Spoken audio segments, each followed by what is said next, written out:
ଆଜି ଆମେ ଜାଣିବା ଭାରତର ଜାତୀୟ ପ୍ରତୀକ ବିଷୟରେ। ଜାତୀୟ ସଙ୍ଗୀତ ଜନ ଗଣ ମନ ଅଧିନାୟକ ଜୟ ହି। ଜାତୀୟ ପଶୁ ବାଘ। ଜାତୀୟ ପକ୍ଷୀ ମୟୂର।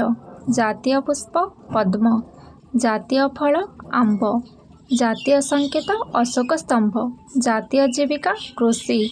ଜାତୀୟ ପୋଷାକ ଖଦଡ଼। ଜାତୀୟ ଖେଳ ହକି। ଜାତୀୟ ପତାକା ତ୍ରିରଙ୍ଗା ରାଷ୍ଟ୍ରଧ୍ୱଜ। ଜାତୀୟ ପର୍ବ ସ୍ୱାଧୀନତା ଦିବସ ଓ ଗଣତନ୍ତ୍ର ଦିବସ।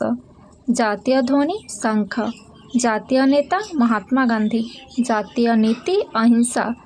ଜାତୀୟ ପୁରସ୍କାର ଭାରତ ରତ୍ନ। ଜାତୀୟ ଅସ୍ତ୍ର ତରବାରୀ। ଜାତୀୟ ବାଦ୍ୟ ତୁରୀ। ଜାତୀୟ ନୃତ୍ୟ ଭାରତନାଟ୍ୟମ। ଜାତୀୟ ଭାଷା ହିନ୍ଦୀ। ଜାତୀୟ ରତ୍ନ ହୀରା। ଜାତୀୟ ନଦୀ ଗଙ୍ଗା। ଜାତୀୟ ମାଛ ଇଲିଶି। ଜାତୀୟ ଗାଡ଼ି ଶଗଡ଼। ଜାତୀୟ ଆଲୁଅ ମଶାଲ। ଜାତୀୟ ମିଠେଇ ଜିଲାପି। ଜାତୀୟ ବାକ୍ୟ ସତ୍ୟମେବ ଜୟତେ। ଧନ୍ୟବାଦ।